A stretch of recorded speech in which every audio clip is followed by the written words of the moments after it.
Вітаем вас! І працягваем добрую традыцыю. Нядзелю падводзіць разам вынікі культурнага тыдня. У студыі з вами Ганна Панцялеева і Дмітрий Карась.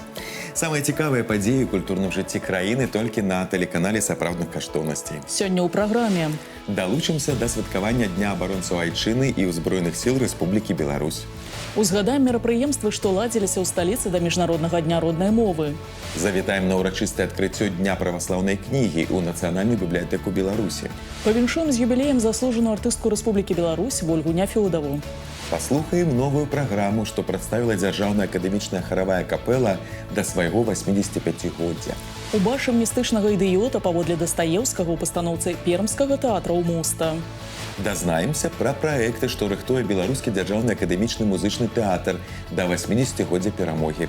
Пазнаёмімся са спевакамі, што прадставяць Мінск на нацыянальным конкурсе маладых выканаўцаў беларускай эстраднай песні ў Маладзечні. І гэта не ўсе тэмы выпуску, заставайцеся з намі. І пачнем праграму з віншаванняў. Сёння адзначаецца свята сапраўдных мужчын. Дзень абаронцаў айчыны і ўзброеных сіл Рэспублікі Беларусь. Гэты сапраўды ўсенародны дзень, які шануецца ў кожнай сям'і, аб'яднаў ужо не адно пакаленне, увасобіўшы ў сабе стойкасць і мужнасць, адвагу і гонар, сапраўднае і гераічнае мінулае беларускага народа. Сёння, гледзячы ў мірную будучыню, мы дзякуем усім абаронцам айчыны, чыё жыццё і праца падпарадкаваны адзінай мэце – дабрабыту і росквіту любімай краіны. Міру, дабра, чыстага неба над галавой і росквіту нашаму агульнаму дому – Рэспубліцы Беларусь. Да свята па краіне зладзілі шэраг урачыстых мерапрыемстваў. Кінапаказы, квесты і інтэрактыўныя экскурсіі прайшлі ў шматлікіх установах культуры. Сярод іх урачысты сход і святочны канцэрт з удзелам дзеячаў беларускай культуры, прысвечаны Дню абаронцаў айчыны і ўзброеных сіл Рэспублікі Беларусь. Далучыцца да святочнага вечара можна сёння на Беларусь-1, а заўтра тэлеверсію мерапрыемства пакажа тэлеканал Беларусь-3. У год 80-годдзя вялікай перамогі мы шануем памяць герояў, якія аддалі жыццё ў імя будучыні свайго народа. Беларускі дзяржаўны музей гісторыі вялікай айчыннай вайны з нагоды свята ладзіць шэраг тэматычных мерапрыемстваў. Сярод іх праект «Рарытэты музея», у межах якога на працягу года на выставе аднаго прадмета будзе прадстаўлена 12 унікальных рэчаў. Да Дня абаронцаў айчыны ў экспазіцыйнай зале «Дарога вайны» прадстаўлены пісталет-кулямёт ТМ-44, зроблены партызанскімі майстрамі Цемяковым і Менкіным з Піншчыны. На зброі ёсць дарчы подпіс. На памяць нашаму генерал-майору Камарову ад калектыву майстроў партызанскага атрада імя Катоўскага. Камароў – гэта падпольны псеўданім героя Савецкага Саюза Васіля Каржа, стварыўшага адзін з першых атрадаў у гады Вялікай айчыннай. Менавіта ў яго партызанскім злучэнні захавалася і пасля вайны была перададзена ў музей зброевая майстэрня. Человек 10 собралось этих людей, которые владели техникой. И в этой мастерской они начали очень-очень помогать отряду, делать оружие. И вы знаете, что значит опыт, который приобретали эти люди? В результате пришли к выводу, мало того, что такое оружие делаем по образцу, а давайте-ка мы сделаем свое, настоящее. Вот так родился автомат ТМ-44 Цемяков-Менкин. Да 80-годдзя перамогі ў Вялікай айчыннай вайне і года міру і адзінства ў барацьбе з нацызмам у краінах СНД у мастацкай галерэі Універсітэт культуры на гэтым культурным тыдні прадставілі планшетную выставу «На славу радзіму ў імя перамогі». У экспазіцыі дакументы, лісты, фатаграфіі і ўспаміны ўдзельнікаў падзей ваенных гадоў, а таксама архіўныя матэрыялы пра франтавыя і працоўныя будні. Мы звярнулі ўвагу на дзеячоў культуры ў гады вайны, на помнікі, як адлюстравання гэтых падзей творамі манументальнага мастацтва. Ну і так як за Беларусю замацавалася такое найменне, як Рэспубліка-партызанка, то мы не маглі гэта абайсці. Сумесныя праекты, прымеркаваныя да 80-годдзя перамогі, абмеркавалі на гэтым культурным тыдні і ў Маскве. У межах працоўнага візіта дэлегацыя Міністэрства культуры Рэспублікі Беларусь у сталіцу Расійскай Федэрацыі адбылася сустрэча намесніка кіраўніка адміністрацыі прэзідэнта Рэспублікі Беларусь Уладзіміра Пярцова і Руслана Чарнецкага з міністрам культуры Расіі Ольгай Любімавай. Яны абмеркавалі пытанні сумеснай кінавытворчасці, графік абменных гастроляў тэатраў, выставачных праектаў і іншыя ключавыя пытанні ў рамках культурнага супрацоўніцтва саюзнай дзяржавы ў 2025 годзе. Мы говорили о наших общих мероприятиях, которые будут реализовываться и в Москве, и, естественно, в Минске в рамках союзного государства. И у нас здесь 2 апреля в Дворце Республики пройдет гала-концерт наших мастеров искусств. И вторым отделением этого концерта будет большая часовая концертная программа «Хора Пятницкого». А в это время, одновременно в Москве, в то же самое время, пройдет концерт «Патетический дневник памяти» в Большом театре нашего Большого театра Беларуси. Замечательный спектакль. Мова – гэта вялікі народны скарб, казаў народны пісьменнік Беларусі Іван Меліш. На бягучым тыдні у розных культурных установах краіны шырока адзначалі Міжнародны дзень роднай мовы. У свеце налічваецца больш за 6 тысяч моў. Адны з іх вабяць сваёй прыгажосцю, другія – непаўторнасцю. Але ў кожнага чалавека ёсць толькі адна мова, якая завецца роднай. Беларуская мова самая мілагучная пасля італьянскай, сцвярджаюць эксперты ЮНЕСКО. Гісторыкі ж кажуць, што яна яшчэ і самая старажытная сярод славянскіх. З нагодай свята ў краіне прайшоў шэраг тэматычных мерапрыемстваў. Дыктоўкі, сустрэчы з вучонымі філолагамі, лекцыі, інтэрактыўныя заняткі, тэматычныя кніжныя выставы ў бібліятэках і музеях. У кожным рэгіёне свае ўрачыстасці. Далучыліся да моўнай акцыі і ў сталіцы. Адна з творчых сустрэч адбылася ў Цэнтры даследаванняў беларускай культуры, мовы і літаратуры Нацыянальнай акадэміі навук Беларусі. Круглы стол сабраў тых, хто стварае сучаснае беларускае слова, і тых, хто яго вывучае. Канферэнцыя з удзелам пісьменнікаў і акадэмікаў да знакавай даты ўжо традыцыя. Гэтым разам цэнтральнай тэмай сустрэчы стала абмеркаванне новых стылявых і ідэйна-мастацкіх пошукаў. Пісьменнік павінен не проста ведаць мову, а жыць у гэтай мове. Ён павінен ствараць, суствараць гэтую мову. Нездарма многія словы, якія ўвайшлі ў слоўнікі, скажам так, былі выдуманы, прыдуманы пісьменнікамі, але не проста прыдуманы. Яны ўзяты з законаў слова. Падчас мерапрыемства публіку пазнаёмілі з апошняй навукова-папулярнай навінкай – кнігай «Беларуская мова ад А да Я». Выданне распавядае пра 800-гадовую гісторыю беларускай мовы і яе сучаснасць. Простыя, але ёмістыя артыкулы дапоўнены ілюстрацыямі і дакументальнымі матэрыяламі. Так можна ўбачыць арыгінал і пераклад старонкі статута Вялікага княства Літоўскага. Мы менавіта працуем не проста на ушанаванне нацыянальнай мовы, як нейкі рарытэт. Гэта сапраўды так, але для нас вельмі важна павышэнне філалагічнай культуры грамадства, бо гэта складнік і развіцця асобы, і развіцця грамадства, і аўтарытэту нашай дзяржавы ў свеце. Часткай праграмы да Міжнароднага дня роднай мовы стала і правядзенне дыктовак. Хаця яны праводзяцца штогод, у Дзяржаўным музеі гісторыі беларускай літаратуры такая акцыя была падрыхтавана ўпершыню. Своеасаблівы дэбют адбыўся і ў Ільі Шынкарэнкі, які правяраў пісьменнасць мінчан. Дыктоўкі ніколі не праводзіў, але прынамсі займаюся, так бы мовіць, рэпетытарствам. Вось у мяне свой курс, дзе мы рыхтуемся да ЦТ, таму пэўны досвед, так бы мовіць, маем. Пісалі ж удзельнікі тэкст знаёмы яшчэ са школьнай праграмы. Урывак з аповесці «Дзікае паляванне караля Стаха». Твор Уладзіміра Караткевіча быў абраны спецыяльна да яго юбілею. Сёлета адзначаецца 95 гадоў з дня нараджэння беларускага класіка. Да свята роднага слова была прымеркавана і паэтычная сустрэча ў Нацыянальным акадэмічным тэатры імя Янкі Купалы, арганізаваная Беларускім саюзам жанчын. На падмостках, з якіх беларуская мова гучыць штодня, выступілі прадстаўнікі ўлады, дзеячы культуры, а таксама людзі, чыя прафесіі не звязаны з літаратурай. Калі мы збіраліся сям'ёй, мы заўжды прасілі бабулю пачытаць вершы. І бабуля іх чытала. І адна байка запомнілася мне асабліва. І вот я сёння вырашыла, што для сваёй бабулі, я ўпэўнена, што яна мяне пачуе там, я прачытаю менавіта гэту байку. Стала ўсім тут не да смеху. У бойку лезе поў сяла. Ясь тут Марку як заехаў, аж смятана пацякла. Па благаславенні мітрапаліта Мінскага і Заслаўскага Веніяміна, патрыяршага экзарха ўсяе Беларусі, на гэтым культурным тыдні распачаліся ўрачыстасці, прымеркаваныя да Дня праваслаўнай кнігі, што азначаецца 14 сакавіка. Цыкл мерапрыемства адкрыла канферэнцыя ў Нацыянальнай бібліятэцы Беларусі з удзелам святароў, прадстаўнікоў міністэрстваў, дзеячаў навукі і культуры. Таксама ў Алмазе ведаў прадставілі новае выданне праваслаўных выдавецтваў беларускага экзархата, якія апавядаюць пра гісторыю нашай краіны і духоўнае развіццё. Период празднования православной книги начинается сегодня, и потом ряд мероприятий, которые придет во всех епархиях, во многих приходах, при воскресных школах, духовно-просветительских центрах. Новы фільм нацыянальнай кінастудыі «Беларусьфільм», створаны па благословенні ўладыкі Веніаміна да 900-годдзя спасіі Фрасініўскага жаночага манастыра ў Полацку, прэзентавалі на гэтым тыдні ў кінатэатрах краіны. Дакументальная стужка кінарэжысёра Владзіміра Луцкага расказвае пра адзін з самых старажытных манастыроў Беларусі, гісторыя якога цесна звязана з жыццём нябеснай заступніцы беларускай зямлі, прападобнай Еўфрасіні Полацкай. Это не самое сложное было написать сценарий, сложно было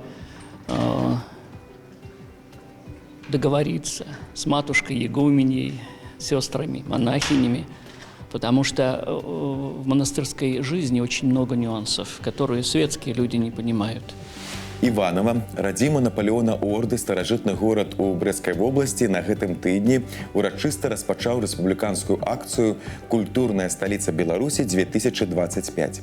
Увесь год райцэнтр будзе жыць у рытме фестываляў, выстаў, майстар-класаў і свят. Адной з асноўных падзей, што прыме культурная сталіца, 15 сакавіка стане фінал нацыянальнага адбору да міжнародных конкурсаў 34-го фестывалю мастацтва «Славянскі базар» у Віцебску. Белтэлерадыёкампанія правядзе здымкі мерапрыемства. Падтрымаць удзельнікаў можна будзе ў прамым эфіры на тэлеканале «Беларусь-3». З нагоды ўрачыстасці ў горадзе прадставілі святочную праграму з удзелам артыстаў эстрады і творчых калектываў вобласці. У раённым цэнтры культуры і народных традыцый прайшла цырымонія гашэння паштовай маркі і прэзентацыя выставы «Культурны код Іванаўшчыны». Сапраўдны сімвал нацыянальнай культуры, народны артыст Беларусі Геннадзь Аўсяннікаў на гэтым культурным тыдні адзначыў сваё 90-годдзе. Больш за 60 гадоў ён служыць у нацыянальным акадэмічным тэатры імя Янкі Купалы. На праслаўленай сцэне ім сыграна больш за 80 роляў. Многія з іх, асабліва з айчыннага рэпертуару, сталі эталоннымі. Свой юбілей легендарны акцёр Купалаўскага тэатра сустрэў на сцэне. У святочны вечар ён выйшаў у легендарным спектаклі «Паўлінка» у ролі Францыся Пустарэвіча. У трупу тады яшчэ беларускага драматычнага тэатра імя Янкі Купалы, які толькі атрымаў званне акадэмічнага, артыст прыйшоў у 1957 годзе. Сцэнічны трыумф юбіляра адбыўся з п'есамі Андрэя Макаёнка. Менавіта глыбокія нацыянальныя персанажы народнага пісьменніка адгукнуліся творчай натуры Геннадзя Аўсяннікава. Мне такая кликуха была, что это макаёнковский актер, потому что у Макаёнка у яго 8, по-моему, п'ес, і я толькі не іграў у першай, самай першай і ў апошняй. Віншаванне з нагоды юбілею прымала на гэтым тыдні і мастацкі кіраўнік нацыянальнага акадэмічнага тэатра імя Янкі Купалы Вольга Няфёдава. Свой дзень нараджэння заслужаная артыстка Рэспублікі Беларусь таксама адзначыла разам з гледачамі у прэм'ерным спектаклі Дмітрыя Акімова «Дзядзечкаў сон» паводле аповесці Фёдора Дастаеўскага. Яна выйшла ў ролі Марыі Александровны. Правобразы, у якіх яна бачыла сябе яшчэ студэнткай, ролі, у якіх іграе зараз саму сябе, а таксама шчаслівы выпадак, які звязаў яе лёс менавіта з Купалаўскім тэатрам, у наступнай размове. Ольга, приветствуем вас и поздравляем с юбилеем. А вас зрители отзываются колоритная, искрометная, неповторимая, блестящая. Что бы добавили к характеристике актрисы Ольги Нефёдовой как творческой личности и человека? Наверное, ранимая, тонкая, добрая. Ну, наверное, нельзя так себе говорить, но, в общем-то, все это я, потому что, несмотря на яркую фактуру и на способность отвечать за свою жизнь, в душе у нас у всех есть тот самый внутренний ребенок, который живет. У кого-то он просто закопан и поставлен памятник на нем, у кого-то он живет вот здесь вот. У меня он здесь, вот здесь вот. Поэтому, наверное, я и актриса. 7 лет назад вы признавались, что устали от новых форм театра и скучаете по классике. Сегодня в театре. К чему лежит ваша душа? Новые формы, я говорила, имея в виду тот момент, когда отходят от всего, и форма ради формы. Это всегда так как-то одиноко, грустно, страшно, выхолощено и ни о чем. А когда есть новая форма, но обязательно подложена база, да, обязательно учитываются те идеи, которые заложил автор романа или пьесы, или когда вот с этим режиссер умеет тонко работать, и подача новая. Когда форма ради формы, это неинтересно. Я остаюсь при своем мнении полностью. Если под этой формой есть хорошее содержание – это здорово. Кстати, правда ли, что за начинающую актрису Ольгу Нефёдову боролись и Купаловский, и Русский театры? Я бы не сказала так, потому что мы были спецнабором для Русского театра. И с первого курса у меня уже были главные роли в сказке на сцене Горьковского театра.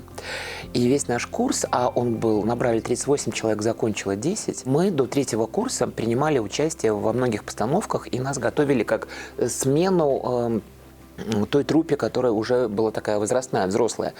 И надо сказать, что у нас отношения с актерами были чудеснейшие. И с Ростиславом Ивановичем Янковским, который к нам как к своим детям или внукам относился, и с Климовой Александрой Ивановной. Потом какие-то перетрубации произошли, и главного режиссера Русского театра Валерия Васильевича Маслюка, нашего мастера-педагога, отправили в Витебске театр, а ему на смену пришел Луценко. Я даже в Русский не показывалась. Я не знаю, может, они там и присылали запрос. Просто Илья Львович Курган, замечательный педагог, он очень многих учил, он просто душа человека, и не говоря о том, что мастер с большой буквы, он предложил мне попробоваться в Купаловске. Но в 13 лет я попала в театр уже в таком понимающем возрасте в Купаловске на спектакль «Вечер», где играли Макарова, Тарасов. И для меня это настолько на меня произвело сильнейшее впечатление, уражение, есть такое хорошее белорусское слово, что я, наверное, 3 года я не могла сюда прийти, потому что я настолько, у меня весь мир перевернулся. И потом для меня это была огромная честь, и у нас был показ с моим однокурсником, собрался худсовет, вся труппа пришла смотреть. Было принято решение, нас пригласили сюда. Вы дважды поступали в Московский вуз, закончили Минский театрально-художественный институт. А какой актрисой видели себя в театре и кино? Наверное, социальная героиня и характерная. Потому что я не могу сказать, что я просто характерная, да. Мне интересно и понятно, что я не Джульетта, когда это голубая героиня, да, хотя у нас были такие пробы, и мы делали когда-то какие-то отрывки, но когда я поступала, я просто хотела быть актрисой, потому что я свято верила в то, что, во-первых, у меня получится, во-вторых, я могла прикинуться, притвориться, разыграть, и слишком, наверное, такой юношеский максимализм, но из него, мне кажется, всегда, если правильно направить в нужное русло, то получается толк. И я для себя решила, что вот я могу быть и врачом, и педагогом, и, значит, еще кем-то, если я стану актрисой. Что для вас моноспектакль «Дона Соло»? История этого спектакля, она удивительна. В какой-то момент, возможно, из-за козней бывших коллег, что-то мне перестали давать как-то роли, и я искала пьесы, я очень много перелопатила и в библиотеке нашей, серьезнейшей, уникальнейшей, да, библиотеке. И я нашла несколько пьес, которые принесла главному режиссеру о том, что вот, пожалуйста, камерная сцена свободна, можно ли я? Но он сказал, что нет, не надо. И поэтому «Дона Соло», она, наверное, дождалась своего времени, вот прошло лет 5, я вспомнила о ней. Я не скажу, отчасти она – это я, иначе бы ее не было, да? Отчасти я Мария Александровна Москалева в «Дядюшкином сне», отчасти я Мерлин в «Опошлем аттракционе». Разумеется, это везде я, но просто чтобы было, это актерские моменты, это я в предлагаемых обстоятельствах, да, по Станиславскому. Что бы было, если бы я была рождена в Италии и проживала такую жизнь, как бы я со своими чертами характера, внешними, внутренними, какими-то моментами, как бы я жила вот там, да, или что бы я делала вот тут. Конечно, любая героиня или любой герой у хорошего актера, который отдает душу свою и вызывает эмоции у зрителя, это он. Это одна из его 25-500 граней. 20 лет отдано вами работе в радиоэфире. А как случилось так, что вы и радио нашли друг друга? И радио у меня возникло от того, что когда я пришла в театр, разумеется, оклады были маленькие, в 22 года всем хочется хорошо жить, 22 года, наверное, особенно, да, ярко и незабываемо, правда, чтобы у тебя все было. И после того, как меня позвали озвучивать пару раз, благодаря моему голосу, который от папы низкий, на BA, я потом ударилась в семейную жизнь, уезжала на 3 года в Москву, там я стала генеральным продюсером одной радиостанции, вернулась и пришла на радио, чтобы с предложением делать рекламу. А мне предложили быть ведущей. И я сказала, что давайте попробую. Вот так вот я оказалась на радио. Самое интересное, знаете, что в моей судьбе? То, что известно я стала благодаря радио. На первом месте радио, потом телевидение, потом кино и только потом театр. Какие перемены произошли в Ольги Нефёдовой благодаря художественному руководству Купаловским театром? Перемены в качестве дисциплины. Не то, что я такая была шаляй-валяй, и я никогда никого не подставила, не сорвала ни одну съемку, ни одну репетицию, ни один спектакль. Но любой творческий коллектив нуждается в дисциплине, потому что позволить себе перейти вот эту грань, да, как бы вседозволенность очень просто. Опять же, можно не прийти на репетицию или еще что-то. Нет. Дисциплина в плане того, что надо вставать и рано приходить сюда. Ну, то есть для меня рано, хотя, допустим, я могла раньше, чуть позже. Хотя я для себя в те дни, когда я играю, и я знаю, что на мне спектакль от меня зависит, то я не решаю никаких вопросов, ничего. Потому что иначе я просто не смогу. И никто не сможет, не только я. В этом году исполняется 105 лет театру, в котором вы служите. Что готовит труппа к этой знаменательной дате? Конечно, будет большой интересный концерт с участием наших корифеев, разумеется. У нас очень много, слава богу, гастролей по нашей стране. Есть выезда. А труппа маленькая. Мы не можем разбрасывать. Ну, понимаете, если кто-то поехал, если раньше было, то здесь на базе идут репетиции или кто-то играет, да? Мы сейчас, если выезжаем, то выезжаем, да? То как бы стоп репетиционному процессу. Из-за этого я не могу вам сказать, что вот будет вот так-то или вот так-то. Будет. Все будет замечательно. Найстарэйшы харавы калектыў нашай краіны, дзяржаўная акадэмічная харавая капэла, якая носіць імя свайго заснавальніка Рыгора Шырмы, сёлета адзначае сваё 85-годдзе. Створаная выбітным харавым дырыжорам і музыказнаўцам-фалькларыстам у 1940 годзе, яна беражліва захоўвае закладзеныя ім традыцыі і самае дарагое – беларускую народную песню. З нагоды юбілею на гэтым культурным тыдні у вялікай зале Белдзяржфілармоніі прагучала новая праграма «Вібрацыі часу». Завітала на святочны канцэрт і наша корэспандэнт Марыя Брэхун. У гэты вечар падрыхтавана шмат сюрпрызаў, нечаканыя госці, рэдкая музыка і прэм'еры. Завітаем разам на святочны канцэрт.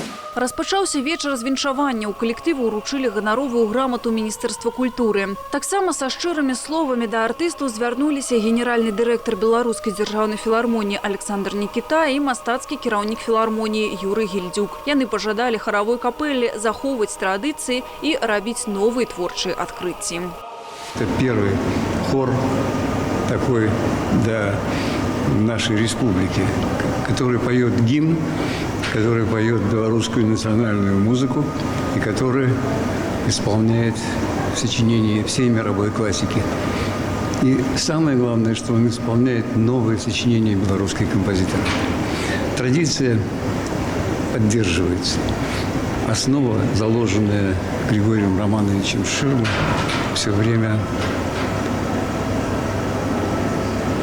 развивается.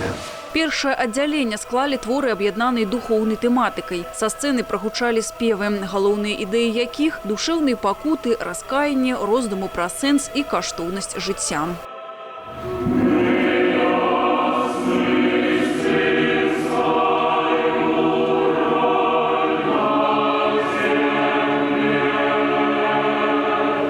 Второе отделение – это наше приношение создателю коллектива, так как коллективу 85 лет. И, конечно, мы не могли не сделать такое приношение. Это приношение Григорию Романовичу Ширме, который был замечательный дирижер, прекрасный фольклорист, который собирал народную песню. Асаблівым гэты вечар стаў для кожнага прысутнага. Артыстка калектыву Алена Сянкевіч адначасова выступила і ў якасці кампазітара. Яе сачыненне «Да продкаў» стало прэм'ерным. Сейчас это сочинение я написала после общения, поездки в Гомель, общения с Ольгой Евгеньевной. Она мне предложила: напиши что-нибудь на белорусском языке, про Беларусь, про родных. И вот мне пришла идея написать сочинение «До продков». Очень много элементов. Есть театральность, есть разные манеры пения, есть современные инструменты ударные. Это колокольчики Коши. Они символизируют небо, земля, огонь, вода. 4 стихии. Они звучат, наполняя пространство, создавая эффект пространства. Упершыню са сцэны прагучала сачыненне «У мігценні лампад» са зборніка «Белая царква» аўтарства старшыні Белорусского союза композиторов Алены Трашкевич. Это одно из произведений моего нового сборника под названием «Белая церковь». Это духовные сочинения, которые нас сегодня должны обогреть, впечатлить и повести в красивое будущее. Приємним сюрпризом для глядачів стало виступлення запрошеного гостя, соліста театра «Санкт-Петербург-опера» Кирила Жаровіна. Артист родом з Білорусі, тому виступити перед родною публікою було особливо отказно і важно для його. Это мой родной город, конечно, поэтому возвращаться сюда огромная радость всегда. Ну и когда еще есть такой повод исполнить на сцене великую бессмертную музыку, это вдвойне волнующе, да, и радостно. Святочный вечер еще раз подтвердил, что Державная академичная хоровая капелла Республики Беларусь имя Рыгора Ширмы является сапраўдным захавальнікам и популяризатором национального музычного мастацтва, твораў сучасных композиторов и шэдэўраў сусветной классики. Мария Брэхун и Сергей Юбко специально до культурного тыдня. Містычны пермскі тэатр у Моста на гэтым тыдні зноўку наведаў з гастролямі нашу краіну. Гэтым разам легендарны калектыў прадставіў у Брэсце, Магілёве і Мінску дзве пастаноўкі Сергея Фядотова па рускай класіцы, «Ідыёта» Фёдора Дастаеўскага і «Сабачае сэрца» Міхаіла Булгакова. У сталіцы паказы спектакляў прайшлі на сцэне Беларускага дзяржаўнага маладзёжнага тэатра. Наш театр мистический, в наших спектаклях всегда присутствует такая магия потустороннего подхода к границам потустороннего. И нам очень легко, потому что мы умеем создавать атмосферу такую, которую никто не умеет. Больш за 15 гадоў беларускі дзяржаўны акадэмічны музычны тэатр звязвае цеснае сяброўства з тэатрамі Расійскай Федэрацыі. За час супрацоўніцтва былі праведзены як вялікія, так і малыя абменныя гастролі, спецыяльныя праекты і фестывалі. Так, на наступным тыдні калектыў прадставіць канцэрт музычнае шоу ў стылі Сан-Рэма і камедыю «Труфальдзіна з Бергама» ў Варонежы. А з 2 па 7 красавіка на беларускай сцэне пройдзе сумесны творчы праект «Тыдзень рускай класікі», у рамках якога свае пастаноўкі прэзентуюць 6 расійскіх тэатраў. Наколькі жанрава разнастайная сёння афіша музычнага тэатра? Па якіх крытэрыях адбіраюцца гастрольныя пастаноўкі, праекты, што рыхтуе калектыў да 80-годдзя перамогі і прэм'еры бягучага сезона, раскажа дырэктар установы Татьяна Комова. Татьяна Валерьяновна, приветствуем вас. Вы в театральной среде и в целом в культуре человек известный. Вы работали и в Белорусской государственной филармонии, в театрах Белорусской армии и кукол. Музыкальный театр для вас родной, но в статусе директора открываете в нем новые возможности для себя? Да, возможностей очень много открывается и ответственности. Вы знаете, что да, я замдиректором проработала с 2010 года, с перерывами уходила в Министерство обороны театра Белорусской армии, но чувство ответственности за 450 человек, которые работают в театре, и тогда уже понимала, что это такое огромное, можно сказать, производство со своими цехами, со своей структурой, с человеческими жизнями, за которых ты в ответе, потому что ты руководитель. Поэтому, да, ощущается эта разница и ответственность. Самое главное, что коллектив знакомый, что все друг друга знают, поэтому знаете, с какой стороны нужно к кому подойти. Да, да. Иногда вот заходишь даже на проходную, проходишь в театр, и я уже понимаю, что у этого артиста там были проблемы с мамой или там проблемы с кошечкой даже. Идешь и знаешь каждого, и понимаешь, что надо помочь. А что представляет для вас самый большой интерес в новой должности? Удержать коллектив во время реконструкции. Не то, что даже интерес, а большое чувство долга, да, и ответственность. На сегодняшний день театр готовится к реконструкции. В 26 году театру 55 лет. Следующий год вообще юбилейный. У нас Владимиру Мулявину 85 лет. 12 января, 17 января театру 55 лет. Ну, плюс у нас еще, конечно, художественному руководителю 85, Адаму Османовичу. И к нам обратилась Марина Владимировна, дочь Мулявина, о том, что она хотела бы слышать программу с оркестром и с нашими солистами в день рождения папы. Поэтому мы готовим эту программу. И, кстати, эта программа уже в 20 городах Российской Федерации ждет проката. Плюс мы, когда были на форуме в Ташкенте, подписали соглашение о том, что эта программа тоже будет в Ташкенте, во Дворце молодежи.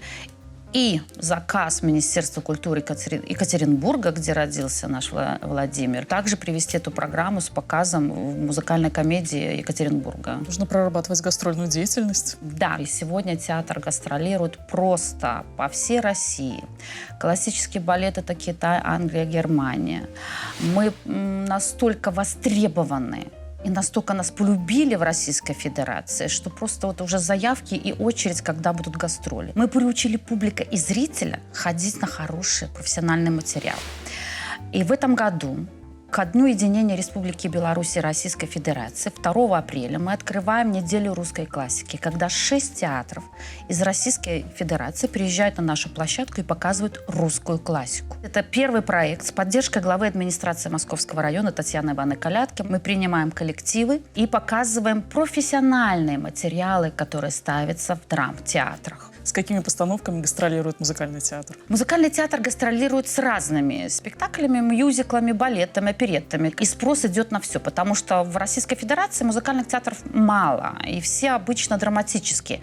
Но что хорошо, что драматические театры в Российской Федерации, они тысячники с залой. Они как раз подходят по техническим характеристикам для наших больших крупных постановок.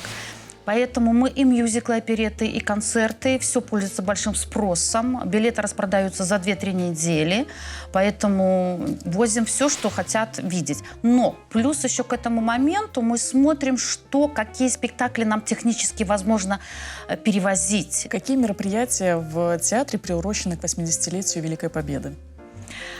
Самое главное мероприятие у нас 7 мая. Мы делаем военно-патриотический проект. У нас есть меценат театра, который... Этот проект 10 лет уже мы показываем на бесплатной основе, приглашаем ветеранов, приглашаем и молодежь, и внуков, можно сказать, и правнуков ветеранов, для того, чтобы все-таки это жила память в наших сердцах. И в этом году, 7 мая, мы делаем такой военно-патриотический концерт. Плюс мы с каждым университетом работаем по поводу показа, и плюс благодаря Министерству образования с поддержкой «Храни меня, любимая» мюзикл мы поставили в прошлом году. Это российская команда была из Екатеринбурга, Пантыкин и Рубинский. 4 мальчика-музыканта, которые уходят на войну. Как раз наша тема — показать, что в любой сфере, в любом проживание того времени трагедия настигла всех. В текущем 54-м сезоне какие еще премьеры представит коллектив? В мае у нас премьера оперетта «Марица». Мы пригласили режиссера Лаптева Юрия Константиновича. Это профессор, это зав. Кафедры режиссуры музыкального театра. Для нас это вообще почетно. Это мэтры, которые нам дают профессиональный толчок. Далее в ноябре у нас премьера мюзикла «Римские каникулы». Андрей Кротов, композитор. И у нас восстановление к юбилею рождения Чехова, 165 лет, восстановление балета «Вишневый сад». Ну и плюс мы готовимся к программе Мулявина, которая на 26-й год. И в процессе года мы готовим всегда праздничные новогодние концерты и ездим на гастроли. Падзея, да якой рыхтуецца ўся краіна. Нацыянальны фестываль беларускай песні і паэзіі «Маладзечна 2025». Зараз у краіне праходзяць абласныя адборачныя туры на нацыянальны конкурс маладых выканаўцаў беларускай эстраднай песні, што адбудзецца ў чэрвені ў межах музычнага свята. Со сваімі прадстаўнікамі вызначыліся Магілёўская, Гомельская, Брэская і Мінская вобласці. А на гэтым тыдні адборачныя туры прайшлі ў Гродні і Мінску. Пазнаёміўся са сталічнымі канкурсантамі і наш корэспандэнт Алесь Мойскі. У зале «Верхні горад» ужо традыцыйна Мінсканцэрт ладзіць адборы на рэспубліканскія, нацыянальныя і нават міжнародныя вакальныя конкурсы.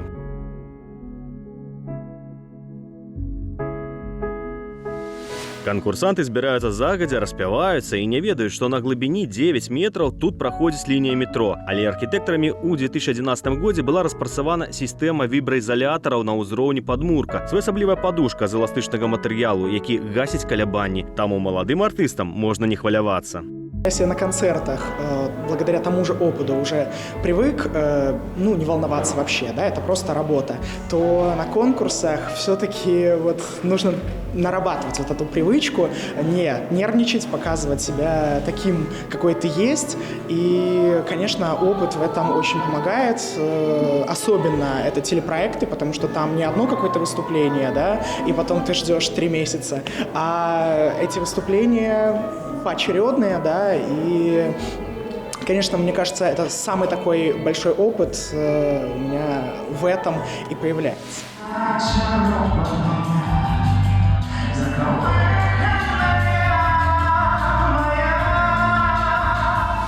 Таким чынам, па выніках адбору фіналіст першага сезона праекта белтэлерадыёкампаніі «Фактор Бай» Віталь Дроб разам з Натальяй Ігнатавай і Надзеяй Дзегцяровай прадставяць Мінск на конкурсе маладых выканаўцаў у маладзешні. Апошнюю з пераможцаў адбору прафесійнае журы слухала з захапленнем, хаця многіх удзельнікаў спынялі пасля першага ж куплета і припева.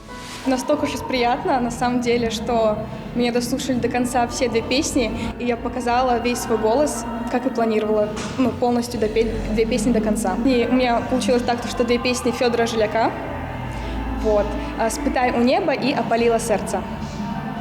Я их выбирала вместе с своим преподавателем, Рыбаковой Анной Юрьевной. Она на молодечной заняла гран-при, мой педагог. Вот, мы с ней выбирали вместе песни, и так мне очень понравились эти песни, прям очень душевные такие, прям очень.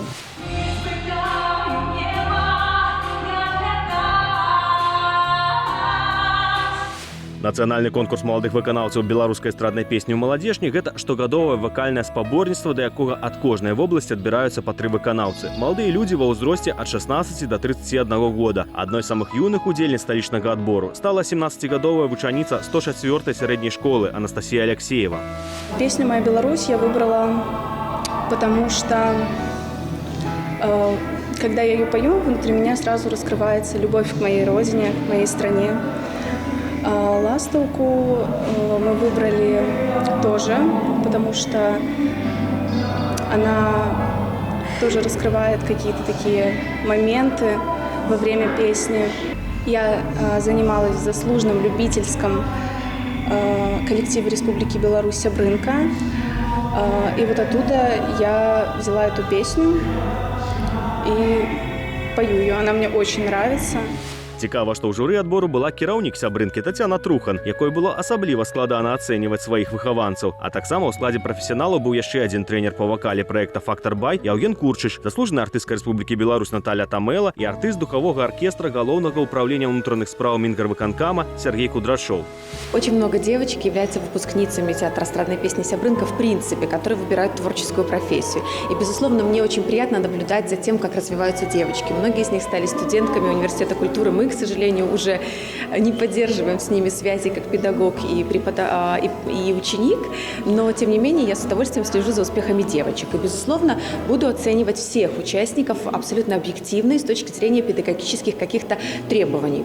У кожнага сяброў журы былі свае крытэрыі ацэнкі канкурсантаў, а Яўген Курчыч яшчэ і падзяліўся сваім конкурсным вопытам.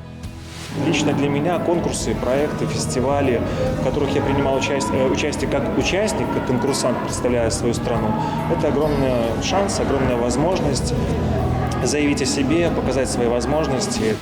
Сёлета ў другім адборачным туры прымалі ўдзел 19 канкурсантаў ад Мінска. І тыя, хто не перамог, таксама не адчайваюцца, бо ўсе яны маюць вопыт канцэртных выступленняў і перамогі ў розных конкурсах і фестывалях. Як Ганна Грачова з юрыдычнага факультэта БДУ.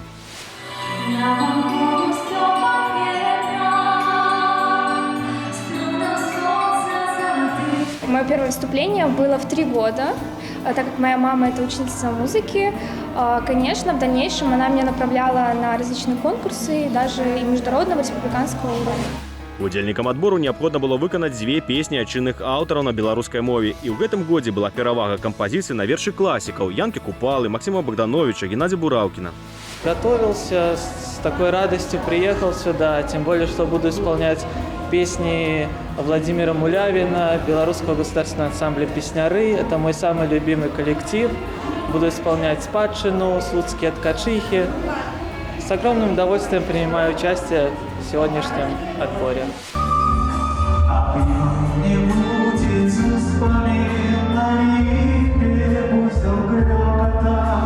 Завершацца адборы ў глыбокім Віцебскай вобласці 26 лютага, а на гэтым культурным тыдні за адборамі сачылі Алесь Мойскі і Артём Глушук. Мы Мы рады былі пазнаёміць вас з самымі актуальнымі выставамі, прэм'ерамі і юбілеямі гэтага культурнага тыдня. Мы паспрабавалі не толькі расказаць пра іх, але і паразважаць над гісторыяй і сучасным лёсам мастацтва. Далучайцеся да нас праз тыдзень у гэты ж самы час, і мы пазнаёмім вас з новымі героямі і падзеямі культурнага тыдня. Да сустрэчы з сапраўднымі каштоўнасцямі.